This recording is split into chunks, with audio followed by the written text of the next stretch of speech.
In around early 2023, an individual by the name of MadMan Halloween went completely insane inside my old Discord server, streaming themselves driving on the freeway at high speeds in a voice channel. At this point, I was pretty much asleep and didn't hear of it until the morning, so it was down to friends of MadMan to make sure he was alright, which they did. At the time, I didn't know much about MadMan or why he had even done this, but I knew that I should establish rules and I handled the situation as safely as I could. Never could I imagine that over a year later, MadMan Halloween would be an infamous FNF modder accused of various heinous actions, who would change names to evade backlash several times. No one really cared about where MadMan came from, but he had gained a reputation in the community as a perennial up. After all, when you're blowing approximately $14,000 on developing Friday Night Funkin' mods that have never seen the light of day, people are gonna notice. MadMan's eccentricity turned into an interest in his absurdity, which then flipped into suspicion after inspecting his strange interactions on Discord. But how did we get to this point, where an exile of sorts from the FNF community was facing criminal allegations and discussing lawsuits? Well, let's just say his status of exile from said community was for a very, very good reason.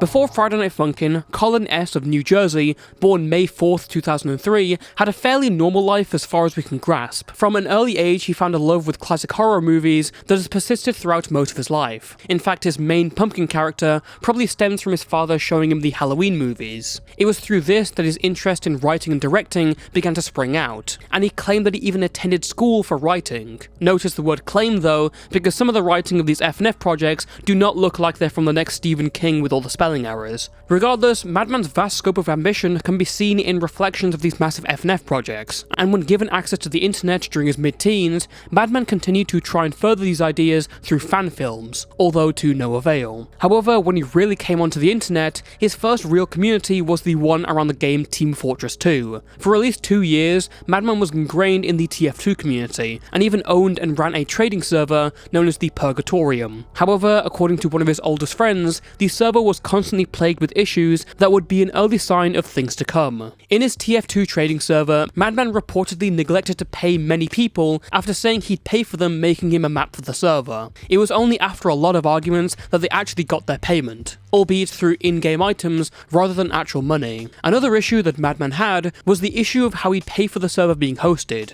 Initially, his friends volunteered to crowdfund for it, but instead, MadMan turned to a toxic harasser, doxer, and possible pedophile known as Dat Kitty. Dat Kitty's actions were well known to the people in the server, especially MadMan, but despite being presented with a far more reasonable option, he decided to go with the other one, reminiscent of the art of the deal, really. Controversy quickly cut out this agreement, and MadMan turned to another option, a user by the name of Lev, who said that he would fund the server himself. Incredibly lucky on his part to get a random donator out of nowhere that would help run his entire project, but this obviously caused issues with MadMan and his friends and staff members because he decided to demote others and give Lev their staff role as part of their agreement. There was nothing saying that MadMan had to remove them, but it was the decision he took, with very little time for them to justify their side. Obviously, having one person who was the sole funder of the entire server was a pretty bad idea because it just gave them too much power. And this wasn't even a known friend, this was a total stranger, just another player on the server. Eventually, the deal with Lev fell through, and MadMan ended up paying for everything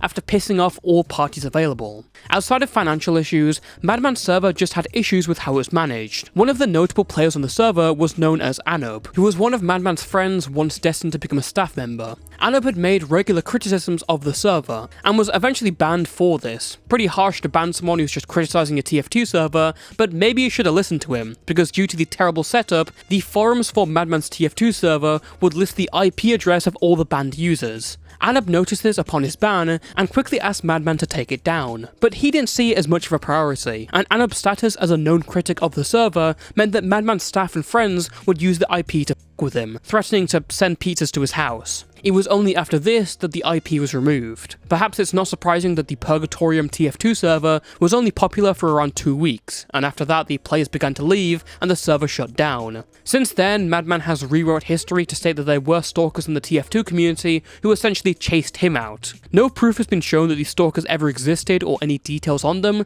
but I do buy his word on this. I think it's totally possible that people were willing to give him a taste of his own medicine. The first record of MadMan Halloween being involved with Friday Night Funkin' was his mod Purgatorium, obviously associated with his TF2 server. Purgatorium was uploaded in November 2021 and would be the first of many projects that MadMan would be involved with at some point, featuring his own character. It ended up getting a fair bit of attention and gave him some connections and friends within the FNF community. A cancelled build remake of Purgatorium would even be featured on the homepage of Newgrounds at some point. But if any people have ever heard of MadMan apart from the controversies, it's probably from the FNF Mods Horror Gauntlet or EX Eternal. The first one, Horror Gauntlet, aimed to involve every character in the horror genre in one FNF mod, and included a star-studded list of artists and commissions. MadMan would spend a lot on getting these mods and ideas off the ground, but this wide cast doesn't reflect everything. For anyone who isn't familiar, FNF mods are an intricate process of gathering together multiple different people for different roles that eventually make everything work. It's like a big machine made of tons of cogs. You need artists, composers, authors, developers to program the game, and a director that makes sure everything moves smoothly. Horror Gauntlet was not smooth. Its development was notoriously bad, the mod had barely any quality control and was eventually canned, and a lot of people, including those I've talked to, agree that it was mostly MadMan's fault. For one, he was really lazy when it came to contributing anything to his own mod in any way other than just being credited, and he'd rather have anyone else do it for him. And I really mean anyone else, as the mod was sloppily put together with quite literally everyone MadMan could have possibly known. The mod development even played host to some incredibly disgusting and controversial people in the FNF community, like doxers and degenerates. Even the idea of let's put every horror character ever in one FNF mod is kind of lazy and feels like it was made by a child playing with their action toys. The result of all this is that according to former friends of his, MadMan Halloween has spent approximately $15,000 on Friday Night Funkin' mods, and the two biggest have never even been properly made, despite apparently working 3 jobs and still living with his parents, meaning he probably won't be paying that much rent or bills. You bragged about how you spent so much money on a FNF mod, like $5,000. I didn't on brag. that project. I never bragged.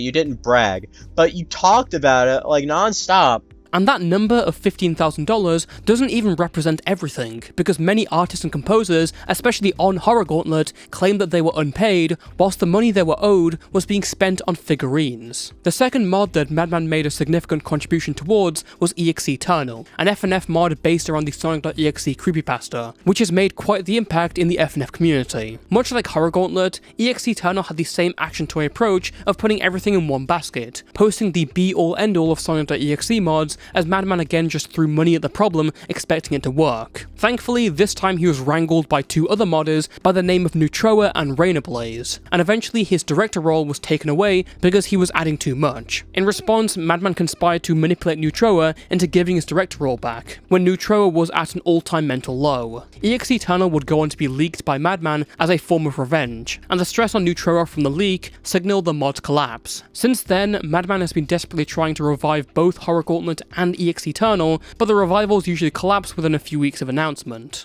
In both projects, MadMan showed himself not only to be a terribly bad manager, but also relatively self-destructive. He would purposefully burn his work and projects to the ground for petty personal reasons. He would arbitrarily withhold money and refuse to credit some contributors. Despite the amount of people he got together, he showed himself as a real snake who could turn on someone once their usefulness had expired. The state of their mental health was often only an advantage for his plans, and the projects were more for serving his ego. Even his audience wasn't safe. His original FNF mod, Purgatorium, had keyloggers inside them. MadMan also had an obsession of sorts with Revi03, another popular, albeit controversial FNF modder. We've discussed her before. MadMan would constantly be switching between publicly saying that he hated Revi, and any attempts to look into her innocence were malicious, but in private he was saying that Revi was his idol and he really wanted to talk to her. He would conspire in the DMs of others, hoping to take her characters, when he knew that she was probably going to end it all. MadMan Halloween was the same person who had straight up leaked the FNF mod that Revi had contributed towards in July 2022. So it's surprising that when the tidal wave of controversy washed upon the shores, MadMan would compare himself to being the next Revi, the next falsely accused person in the FNF community, before then outright dismissing the entire idea and being against Revi. During November 2022, MadMan was exposed on Twitter for being racist and homophobic. Whilst in a call with RoboDev, a developer in the FNF community, he decided to pop off. I'm at house. Bitchless behavior.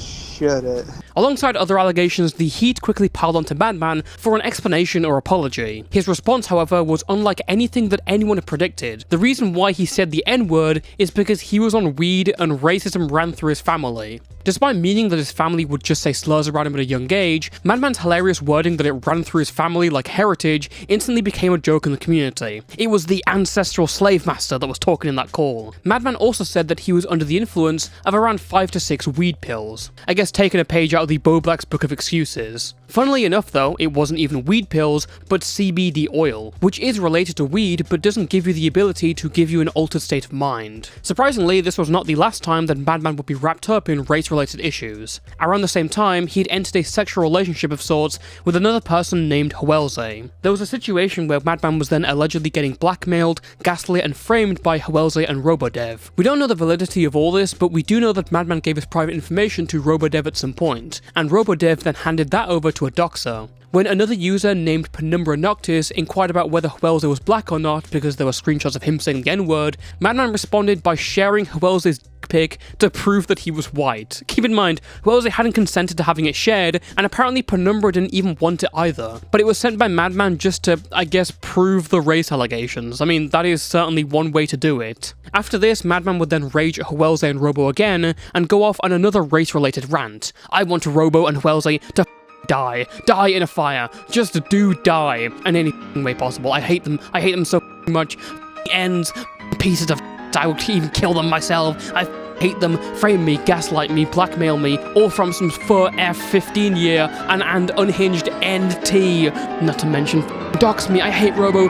I'm not gonna lie, when MadMan said that Hwelze was blackmailing him, he might have taken blackmail the wrong way. After this rant was leaked, MadMan came back and apologized, but blamed this rant on his intake of drugs again, particularly ketamine. Whilst this claim was more verifiable than the weed pills, it was certainly another strange excuse, and most people obviously laughed and did not accept it with open arms. So the next backup defense was, how can I be racist? I'm dating a black girl. That girl in question then subsequently broke up with him 2 hours later for invoking her name in a Twitter argument. Eventually, MadMan Halloween would accept and embrace his racist label, but only because other and more serious allegations were ramping up. During early 2023, a number of allegations have been made towards MadMan Halloween that involved inappropriate interactions with minors. It began with a bit of a wet fish, when a Twitter user associated with FNF known as Geordie the Femboy, yes, real name, outed that MadMan had asked them out when they were 17 and MadMan was 19. Geordie would move heaven and earth to try and destroy MadMan's career over an age gap that was misinterpreted and a relationship that never happened, which led MadMan to start going crazy on the highways of New Jersey in my server VC, as I mentioned at the start.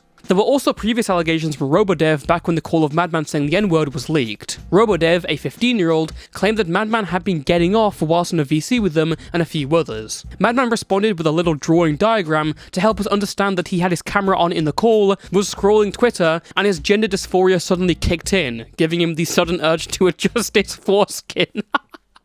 I can't take this seriously, man. I'm sorry. I can't take this seriously. And he also says he knew he was on call because he wasn't on Twitter when he did it. Now, listen, I'm not an expert in trans dysphoria issues and what urges you can get. I'm not dysphoric. I only see this for what it is, and it looks completely fucking insane. Keep in mind, he's not in the house at the time. He's in his car, presumably parked somewhere in public, and he just decides to whip it out. MadMan defends himself by saying that no one said they were uncomfortable, but I don't know what kind of defense is that, and I don't know how 15-year-old me would react to this at all. I'm stunned this hasn't got more traction than any other claim about MadMan because it's both really funny and completely crazy. Why on earth is there like a diagram attached being like, okay, so here's how I did it? I'm not sure I've ever seen a worse endorsement for Kia. By the way, you might know Robodev under another name, that being Soul Driven Love, the developer of a popular Roblox game called Forsaken, who was recently exposed for being a total degenerate. Really is a small world. A few months later, another relationship of MadMan's was under inspection, this time with another FNF modder called Beta Sheep.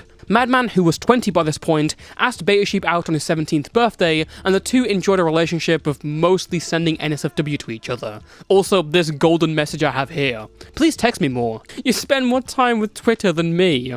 I try. My jobs keep me busy and my 2 off days are on Saturday and Sunday. Saturday I spend time with my girlfriend and Sunday I just play Dead by Daylight lol. I should probably say flirting might feel so weird in this relationship, considering the age gap and the fact that I'm a minor. I don't really know. Bitch. However, what caught many people's eyes was an NSFW image that MadMan sent to Beta Sheep that was apparently Lolly or Shota. The allegation, amongst others, was posted by Jonah. We've talked about him before in this video. MadMan would respond to the allegation saying the image wasn't Lolly or Shota because he got it from the site Rule 34 and they had banned those kinds of images. This is despite the fact that A, the character clearly looks like a child, and B, Rule 34 is a website run by volunteers policing over 9 million images, and they only review and ban this kind of material when it's reported to them. There is a high likelihood that those kinds of images can entirely go under the radar of these volunteers. In fact, this was pretty much confirmed when the image MadMan had sent went down from the website a few days after the whole thing had been exposed. Also, I'm not gonna lie, if my coup de grace to prove my innocence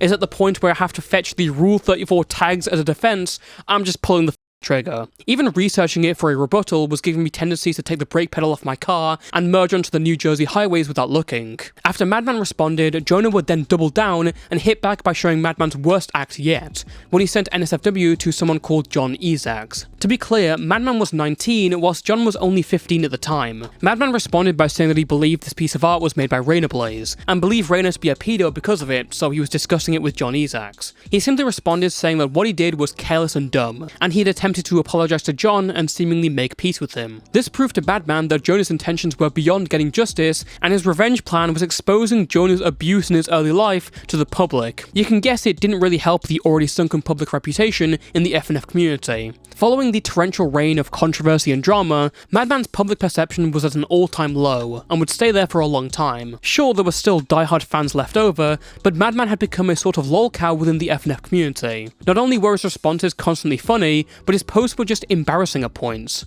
When you get to the secret exposed stage of internet career so quickly, you know it's over. But for MadMan, it was never over. Just one more revival of EX Eternal and he'd be back. Just more money poured into another project with controversial people and he'd rise again. But no. What would happen is that MadMan's constant attempts to revive his dead FNF ideas would become a recurring joke, and they'd flop instantly. Either because people kept going in, trolling him and getting leaks, or because they just weren't good ideas. How could it get any worse for MadMan?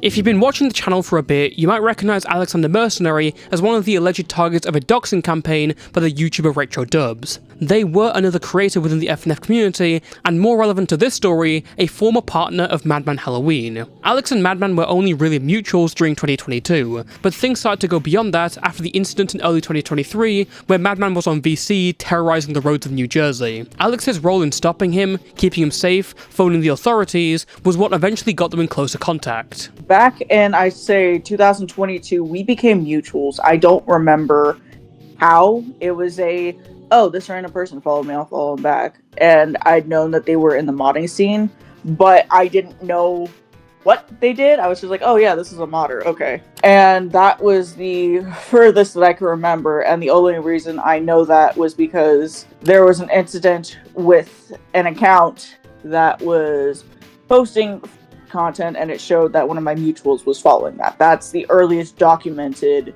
way of knowing that I was following this person and that we were mutuals. I don't think we were friends at the time, though, because we had no contact. We were friends in that we had each other added, but contact was very minimal. We didn't really talk much. He added me on Discord and poked me, and I was like, oh, hey. And he was like, hey. And it just kind of just stayed stagnant at that point. There was no further conversation. I'm sure that my text messages between him can corroborate to some extent on that, but contact is very, very minimal. So the reason you intervened was just like, you saw this person, this is someone you kind of knew, you would talk to them, and you saw them like wanting to attempt, and you were like, hey, I'll sort this out of the goodness of my heart, I guess. Yeah. From what I heard. Personally, part of it too was because I didn't like Jordy at all. Jordy was the main antagonist in this entire situation, and I knew what Jordy was capable of and what they were like. I remember seeing messages of people saying he's got his camera on, he's in his car right now, this and that and the other, and I stepped in, and people were panicking. I want to say it was me, EJ, MadMan himself, Cancer Lord, and a couple others. One of the most strange parts of Alex's involvement to me wasn't to do directly with their accusations, but more with how they got into a relationship in the first place, in spite of everything that had happened. Even back then, I wasn't entirely up to date on what MadMan had done, but I knew he wasn't a particularly good person. I'd heard murmurs of stuff to do with Beta Sheep, who has like 10,000 followers on Twitter. People would hear about that. So I asked Alex about it, and they seemed surprisingly distant. I had known the extent of what MadMan was being accused of. I just thought that they were an idiot that was kind of a victim of circumstances. At the time, I want to say they were also arguing over the lolicon stuff, and there was the back and forth over that. And I just thought that they were just an idiot that just made dumb choices. Because I was very similar to that. You remember all that I got into that year. Yeah. I knew of the graphic material, but from what he had told me personally, it was more so accidental, and I sort of understood because obviously, like, it's gross, you shouldn't do it, period. But I guess I'd understand if he's trying to show something to explain a point and just didn't fucking censor it. But now that it sounds intentional, that very much goes against what he told me. That one, I vividly remember hearing something. I don't know, it was when he'd fix things with Cancer Lord, I think. They had said, oh, he's not a lolicon, he's just an idiot. And I was just like, I had, for the most part, distanced myself from everything. I never really got involved in the investigations or anything involving MadMan. The only time that I really stepped in after that was because something happened. His phone number got leaked. I don't know if it was by Beta Sheep or Cancer Lord or Jonah or who, but someone posted his phone number out, and I called it, and sure enough, it was MadMan.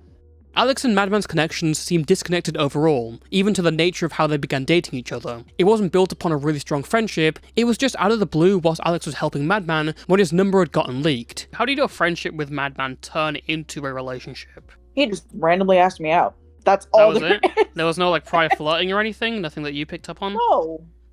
No, there was absolutely nothing. I called him, I explained to him that his phone number got leaked. I was like, what's going on? Like, even if like something bad had happened, I don't think leaking information like this is really going to help either party. And then he randomly asked me out, and I was just like, sure, I guess. So it was like... It was abrupt, and from what I understand, because he had asked out Jade, he'd asked out, I forget what, I think they go by Ivory now, or Bree. They basically asked out anyone they could, from what I understand. I don't know, I guess it's with me. I'd be like, if someone would just like randomly ask me out, I was like, I don't really know you that well. Was there never a point where it's like, I don't really know this person? Yeah, I should have been more cautious about it. I just was kind of put on the spot, and I didn't, like I said, I think that was the other thing that was weird, was that he was poly as well, and there was a point that he was on a FaceTime call with his partner while we were on a date, and I was just like, yeah. hello? Just walking through the mall, and he's on like a Discord call with this other person, Indigo, and I'm just like... You'd think with people who are that desperate for relationships, they wouldn't have like two partners at once. It does make you question how much these partnerships really mean to these people.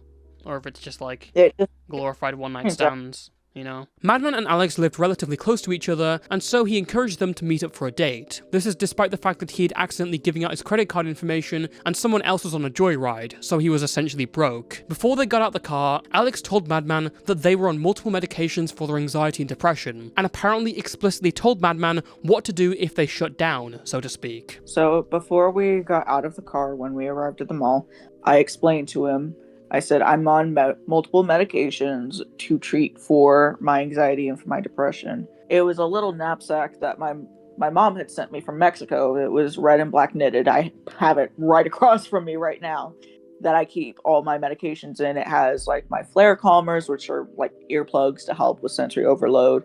It has my phone. It has my medications in it. It has like medical alerts and everything on it. And I explained to him, if I start shutting down, reach into my bag and grab this one. Make sure to give me the small yellow pills. Those are the hydroxyzine.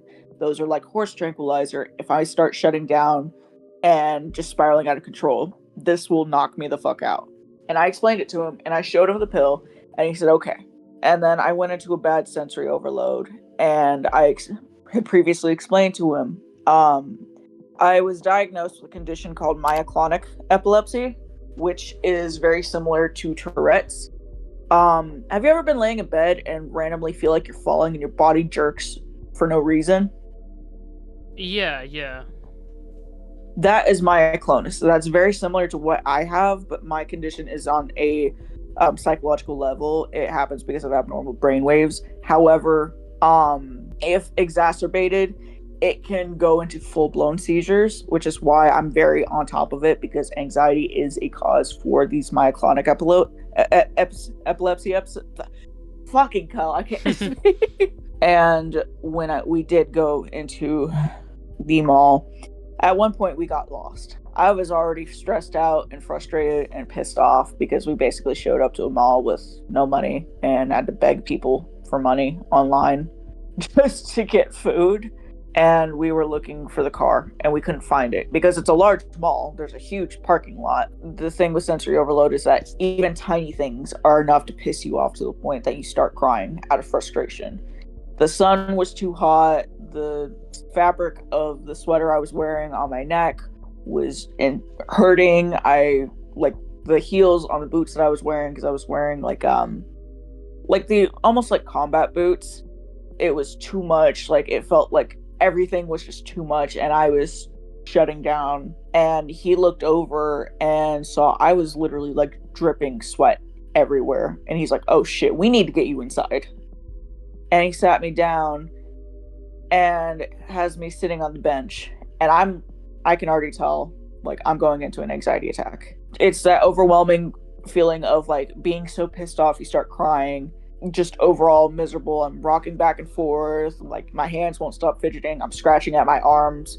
And he was sitting next to me playing on his phone and he wasn't even noticing, and it's getting to a point I can't breathe, and he's playing something on his phone. I don't know what it was. It looked like a tower defense game of some kind. Bro is playing Bloons Tower Defense whilst his partner's having an anxiety attack. He is a real gamer. I'm literally like about to fall over out of the bench. I'm about to pass out. He asked me a question. I don't even know what it was, but I obviously couldn't respond. He looks over and he sees me, about to faceplant out of the bench onto the floor. And it's like, oh, decides to pull me towards him and gives me a side hug while I'm hyperventilating and going into this episode.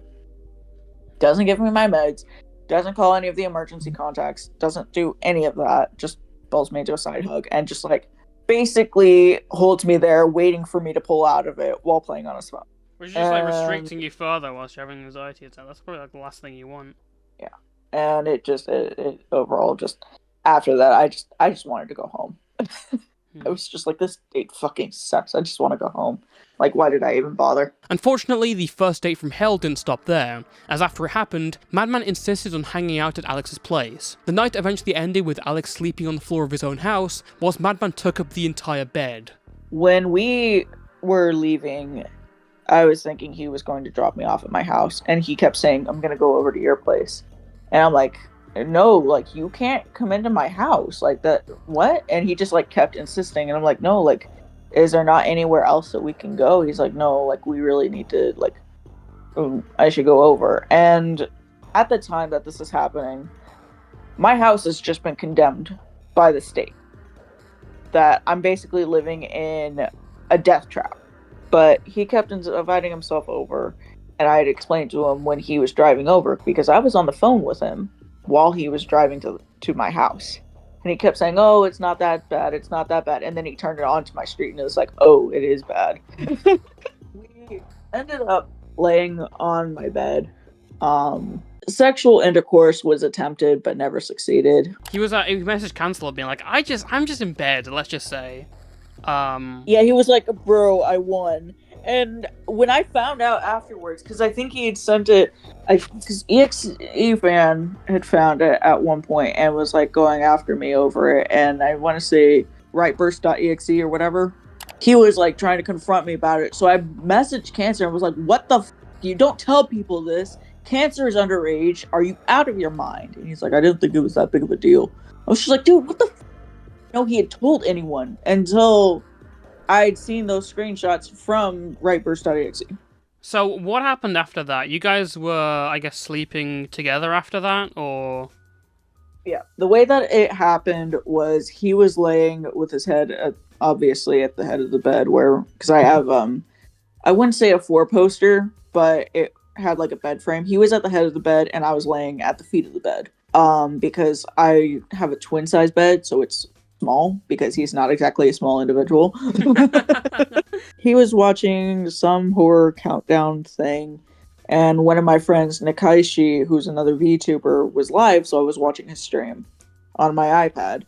And then at one point, we had fallen asleep. And I remember waking up at, I don't even know what time, and he was moving around. I was like, oh, well, he was like, the bed's not big enough. Can you sleep on the floor? And I just was like, huh? I just remember being so flabbergasted that I just did it anyways. And I made a pile on the floor like a pillow with like dirty clothes and shit. It's because I put people first and I give people too many chances. And I'm still bad about it to this day, but not as much. I'd like to think that I've improved on it. At the time, I was just like trying to be polite and I didn't want to cause a fuss or anything, so I just did it anyways. But I was pissed afterwards. I didn't even know, I think my headphones were on the other side of the room, so I couldn't even play anything out loud, like watch a video or anything, without him being like, rah, rah, rah. He didn't end up leaving until about 4 in the morning. That was when the alarm phone went off. Yeah, and let me ask about that, because talking about that night in the thread, you mentioned that MadMan woke up and didn't have any gas money, and then begged you to ask your relatives for money, and you knew that MadMan's debit card was fried because, you know, it was obviously what had happened before. They had to beg people everything. Obviously, we know the details of that, and you told us about that. But this all seems confusing to me because MadMan has approximately spent around $10,000 to $15,000 on FNF mod development, according to multiple sources. So, what can you personally say about MadMan's finances? I think that he's irresponsible with his finances and doesn't plan things accordingly. I think his priorities are a bit flawed. I never went to him and asked him for anything. Meanwhile, he was at 4 a.m. that night messaging me, asking me to call my aunt, my mom, my grandma, anyone to send me money to send to him so he could get gas for his car. And miraculously, he was able to get home perfectly fine, even with an empty tank of gas. After the date, you can imagine the relationship between MadMan and Alex didn't last long, and they broke up soon after. Although it's hard to describe it as a relationship, and more as the worst one-night stand history has ever seen. But a few months later, despite all the red flags around MadMan, Alex decided to give them a second chance. And then a few months later, they randomly messaged me and was like, do you want to go out again? And I was like, I mean, if we actually do this right, like, I don't mind, but I'm not going to do another dumpster fire like what we did last time. Okay. So it was wanting to give him the benefit of the doubt because I understand it was very messy circumstances that I wanted to give him a second chance. And that second date went a lot better than the first one. So it sort of reassured me in a sense. And then, but even so, like looking back now and knowing what I know now, because I was very much immature back then, I should have just cut things off at the first date and just saved myself the trouble. Mm-hmm. He made you listen to he made you listen to his FNF mod in your car, or in his car?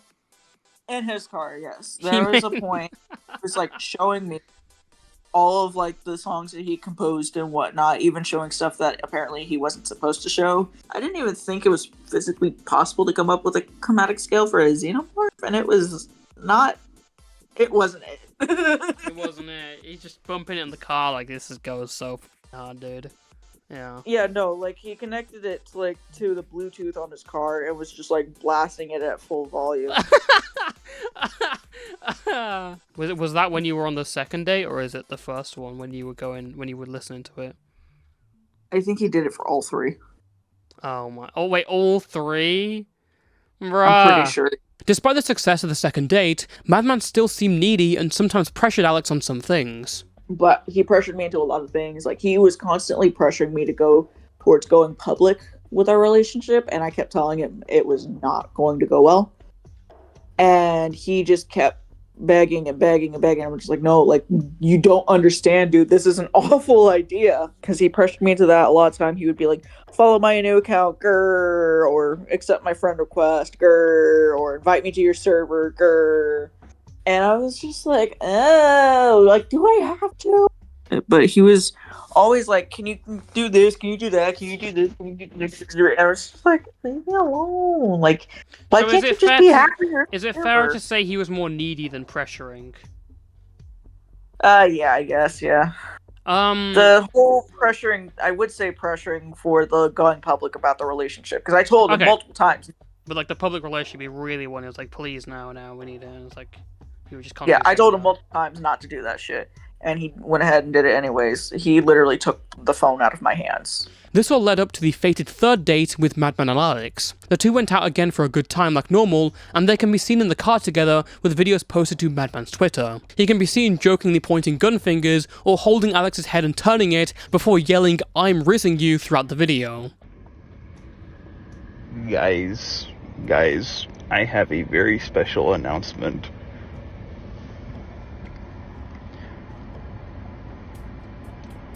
I'm rizzing you! I'm rizzing you! I riz you! I'm never beating the allegations. Welcome to hell! Shut up. Shut up. Shut up. Shut up. Against my will! Shut up. Please! Shut up. Shut up. Shut up. It's worth noting that Alex didn't know MadMan was recording when it started, and they have a mental discomfort with cameras and being recorded due to the method being used in prior abuse. MadMan knew about this, and him posting these videos publicly only spiked Alex's anxiety more and more. It got to the point of them crying and breaking down in public whilst at the store. MadMan tried to calm them down and then took them back to their car. By this time, Alex began mentally disassociating, went non-verbal as we referred to it before, and was in a totally rigid state. MadMan then went in for a hug, which he knew Alex already didn't want. But if it ended here, we'd just line it down like other stuff. It would have been a strange incident. But MadMan moving to grabbing Alex's breast for a few minutes though is straight up SA. And yes, that is as literal as you hear it, by the way. Yeah, he was just grabbing my chest, I guess. I don't know if he thought it was going to comfort me or something, but like he was trying to give me a side hug and then just like reached up and just went and just like was basically honking my chest like a clown would honk their rubber nose. And I'm just like, dude, what the Now, one thing that initially wasn't made clear to me in Alex's thread coming out about this was whether MadMan knew of the disability that Alex had, and what body language was being displayed. So I decided to ask further. When the incident happened, I was tensed up. I was miserable. My entire frame was just rigid. Shoulders were locked up. I had we call it the Cooper restless leg syndrome, where you've got the fidgety leg where you're bouncing your knee nonstop to the point you were shaking the car. I was very much annoyed. I was upset. I had just finished, ugly sobbing in the middle of a public restaurant. I was not exactly sunshine and rainbows in that exact moment. And he kept trying to talk to me, and I was giving one or two word responses. I was not really in the talkative mood. Not only because I was him, I was to everyone. I just wanted to go home. There wasn't even an ask for consent in that case, because it was just kind of like... No. He didn't ask if he could hug me or anything of that nature. I've had issues with going nonverbal since I was a kid. A lot of times if I get into trouble with parents or anything like that, if I'm being yelled at, I will lock up. I will go nonverbal. I can't... It literally feels like metal springs are keeping my jaw shut. I can't... It will feel like I'm gripping my teeth to the point they're going to start splintering and shattering. I can't open my mouth when it happens. I had explained to him that sometimes I can go nonverbal because sometimes, I'd explain to him if it's one sentence responses in Discord or anything like that, if it's very short or if I send an emote, it's because I can't really... It's hard to articulate words. So he knew that you could be in this state. Yeah, and he knew about my anxiety as well. I had explained to him. At the time, and for months later, Alex didn't come out about what happened. They first felt it wasn't a big deal due to this kind of behaviour being normalised to them during previous relationships. This was just chalked down to an awkward experience at first.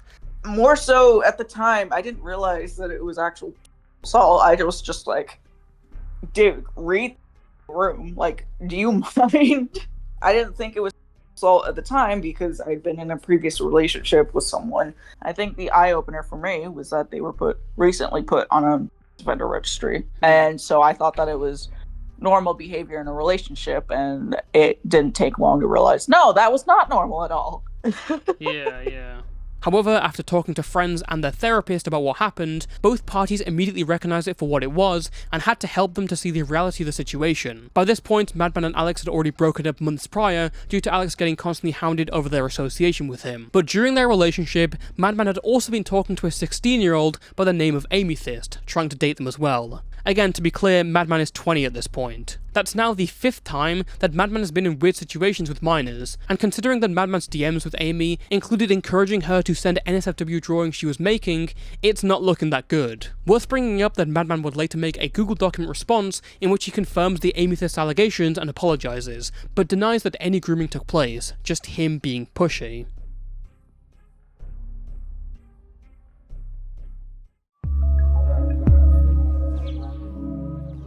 When Alex first posted their thread, MadMan responded in a variety of ways, the first of which was a Discord message where he lamented about how people would never see him as anything other than a monster, admitting he just can't change. He then denies the allegations and says they're false, whilst referring to Alex as my an ex-boyfriend. He would reiterate the sentiment in depressed posts to his Twitter account before declaring that he would be handling the matter legally. Please just note there's no other refuting of the allegation, no alternative version of events and what really happened, just saying nuh-uh. And I don't want to hammering optics, but obviously responding to essay allegations by calling the accuser a is just incredible. MadMan's response was followed up by over 10 minutes of audio recordings that he posted to Twitter, and they are certainly something. And yes, this is what he sounds like. He does sound like Chris Griffin. I don't know. Maybe I'm just in the mood for yapping. I don't fucking know. But like this whole situation, I don't know. Maybe it's actually better like if it's actually heard from like me, like my actual voice, instead of just I don't know posts. People just I don't know like to assume. I don't know. I think just to personally say real quick, it takes time for me to come up with a new alias, like a new alias that I actually care about and grow attached to and everything. So to have this one now be associated with all this bullshit, like it sucks. It sucks. Like, and I'll admit this myself, the theme is that, you know, I do a project and everything, or maybe I rebuild and everything, and then like a couple months later, you know, something happens. You know, something happens that, you know, a mistake, or it could be anything, you know, at this rate. But what pisses me off about this situation the most is that it didn't even happen because I did anything wrong or problematic. It's because my ex-boyfriend decided to just yap their mouth on Twitter. But the whole Alex situation, you know, I at least still had people, you know, during that, you know, whole thing, because there was no proof. It was just yap. And the Alex, like, oh god, it is so stupid. Like, when I was making my alt yesterday, for when I share my doc eventually, you know, I just decided to take one peek at their account and everything, and Jesus Christ, I live rent-free in their head right now. Like, oh my god. I'm pretty sure they are rage baiting. Like, they are just rage baiting, you know, wanting to get a response out of me in terms of just wanting to start a public feud, you know, just for like endless fucking Twitter likes and clout and everything. And there's just so much that doesn't add up with the situation either. Like, you think if they went through actual, you know, like assault and, you know, from me, I don't know. You think, like, after the dates, you know, they would see maybe a comment, you know, in DMs, like they were uncomfortable, and or I don't know, maybe actually going to the police like after, after the date and everything to actually file an actual complaint. But no, you didn't, Alex. You didn't do that. You didn't do that at all. You didn't do that once. Because, I don't know, maybe it's because we were both happy in the relationship. You ever think of that? And Jesus Christ, oh my God, reading through those DMs and everything, it was a trip down memory lane. I refuse to believe the person you are now was the person I dated, because Jesus Christ, you have become a whiny bitch. Oh my God. You didn't commit to the lie. You didn't commit to the lie fully, because you just said, this happened and X happened, and, I have no evidence. I have no proof, but, just take my word for it. You being the Twitter victim, that you are, and everything now, your post got a lot of traction. It got a lot of traction, and it hurt me. Here's the thing, Alex. You see this as petty online drama. I don't know. Maybe you thought the call out was just that you were just going to make the simple call out, slander my name, and then I walk away. But no. I am not letting this take me down, because unlike the other times, as I've said, to where I have done actual wrong, this time I didn't. This time I have been trying to be clean of all this bullshit and everything, and just grow and continue to grow as a person. And then you, being the liar that you are, just had to jump in and ruin everything. And I don't know, Alex, maybe you'll have a grip on everyone right now and believe you and everything, but I don't know. Maybe when the trial date comes up for both of us, maybe people will see the truth, Alex. Obviously, you don't need me to tell you this, but I'm gonna tell you that this response seems psychotic. For some reason, MadMan sounds like he's more annoyed with having to make a new account and build it up again, rather than, allegations against him. He seems to act like this allegation by Alex is just completely out of nowhere, and it's insane how people are believing it, when MadMan has a documented history of sexual deviance. Also, there are videos that you posted that would align to this, and Alex refers to other incidents where you've been pushy and crossed boundaries. It's like he thinks anything short of a groping kill cam isn't sufficient enough. After this, MadMan posted a Google document, and he finally gave a written response to the Alex allegations.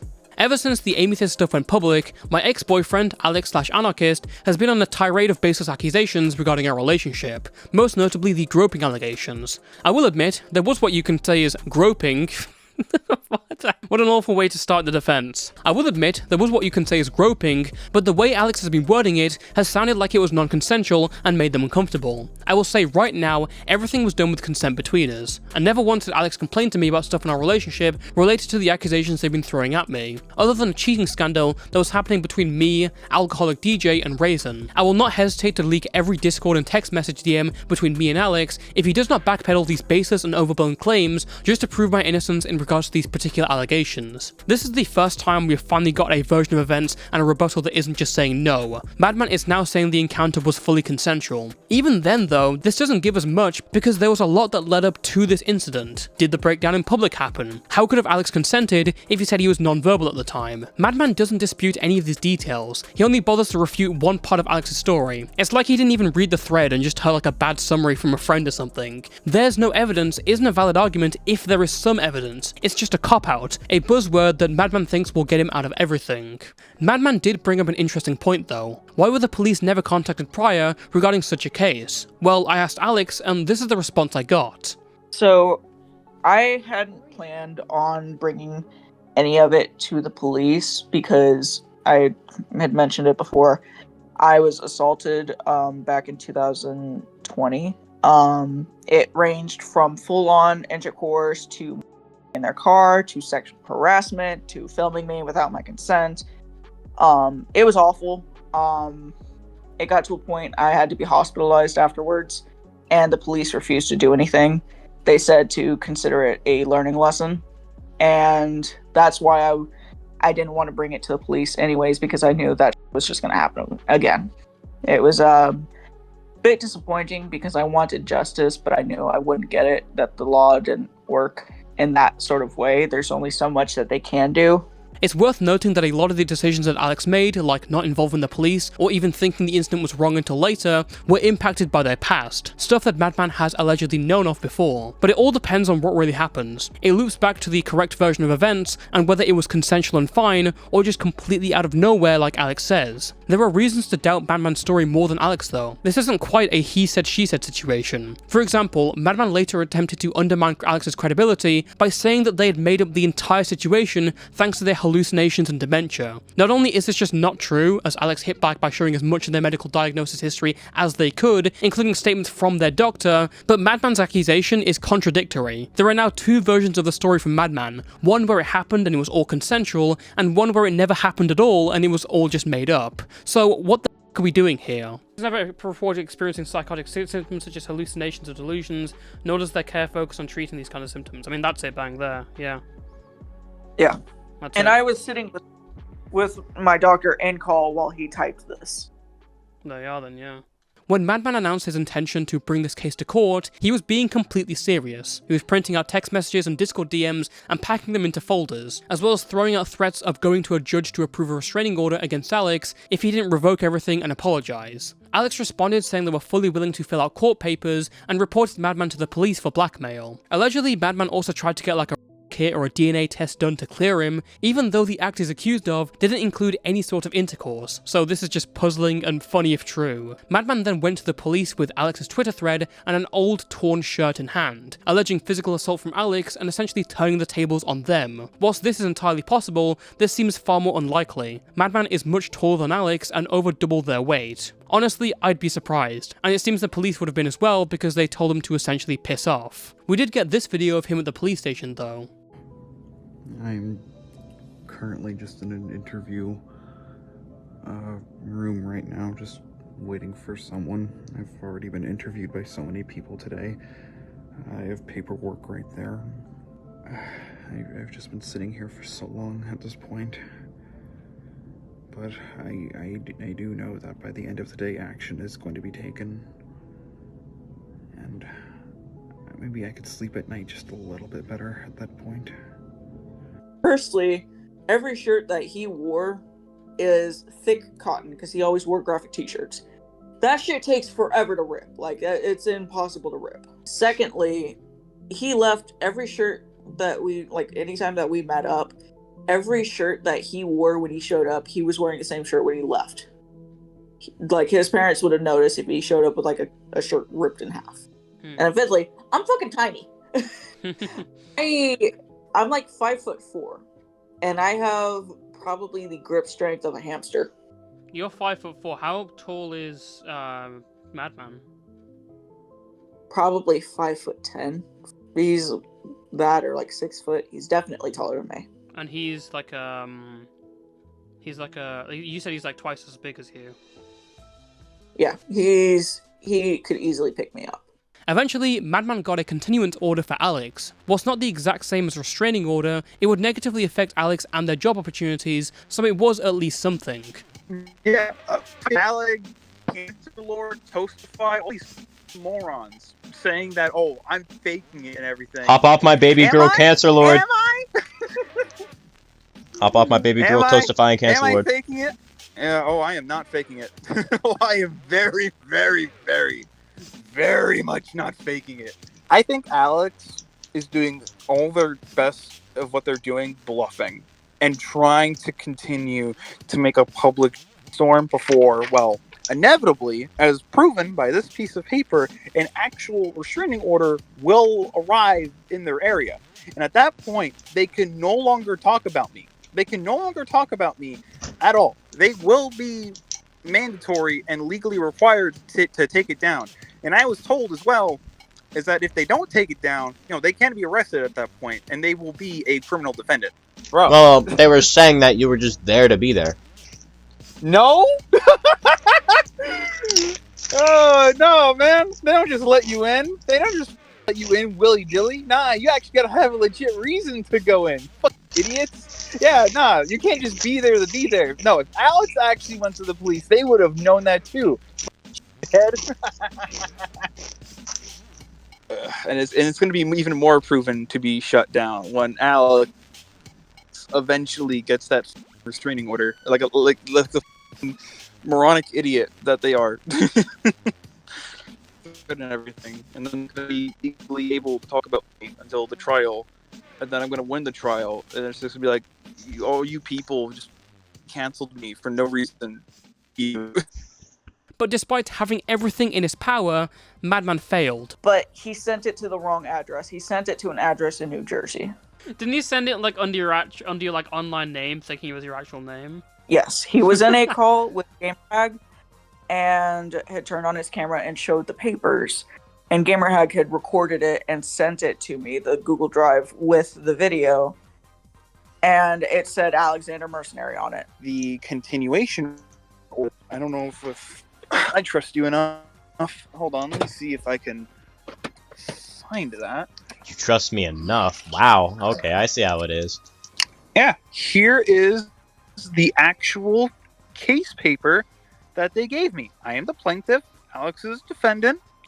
Here's the actual, continuation order number and everything. Actual, real court paperwork. I think that's seriously all the proof you need that I'm not bullshit. And whoever says I am bullshit, they're an idiot or they're lying. Because I think I just showed you everything I need to show you. And then return of service. Here is the owner who signed. This is, probably a worker. Richard M. Fred. A very interesting name.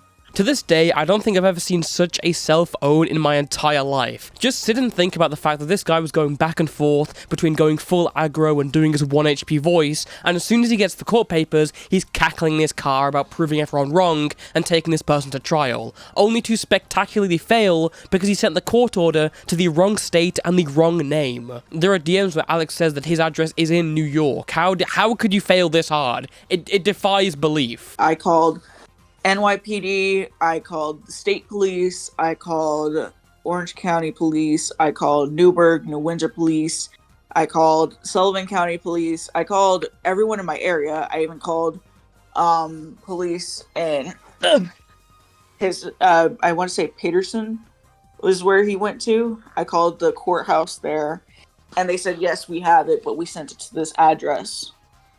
And I said, that is not my address. I've never lived in New Jersey. And I had called because I didn't want to seem like I was running from this or anything. I was trying to be as compliant as humanly possible. I'm like, yes, I'm aware that this is an issue. I promise I'm not running from it. I'm just trying to make sure, I don't face any legal repercussions because they aren't able to serve it to me. And they're like, yeah, no, you're fine. You don't, And I explained it to the woman, the clerk at the courthouse, and she said that she could email it to me if I wanted, but it would require me to go to New Jersey to go to the court hearing once I receive that restraining order. As of today, MadMan has mostly been kicked out of the FNF community and has retreated to the Dead by Daylight community. Somehow he's now in a new relationship with someone he said he's known for about 5 years. I'm bored. What are you doing? How am I supposed to respond? What do you mean, how you're supposed to respond? Say hi to EX Eternal League.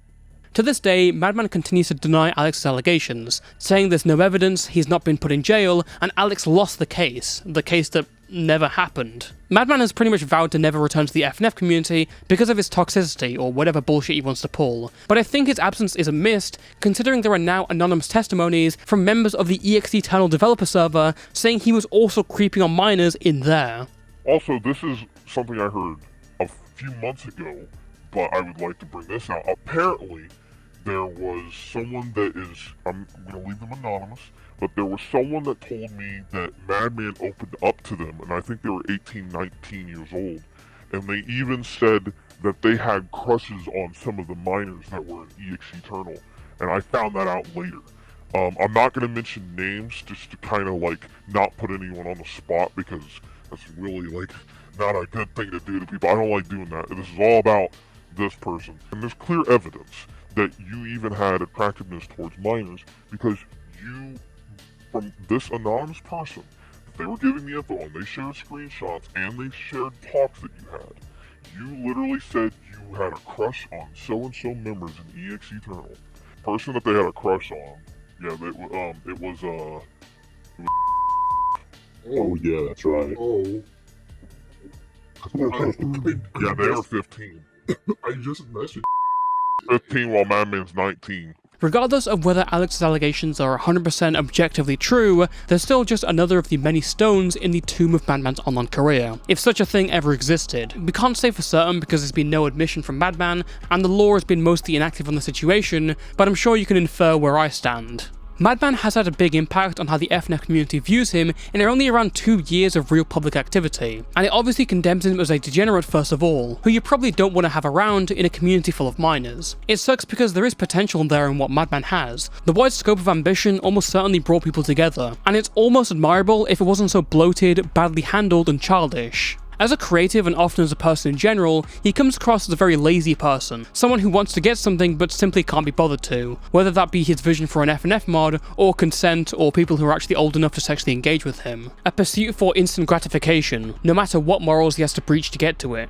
Maybe that's a dumb observation, but I'm just trying to pull meaning out of someone whose career doesn't amount to much aside from failure and filth. They said on the live stream, it was with Toastify, Cancer Lord, other people. Yeah, a bunch of losers. A bunch of losers. I do not care. Do not call my baby girl Toastify a loser. That's where I draw the line. No, they're a loser. Do not call my baby Toastify a loser! They're a loser. They're a loser. They love drama. They're a loser. All right. Anyone who loves internet drama, you're a loser. All right. Until next time, stay safe and stay toasty.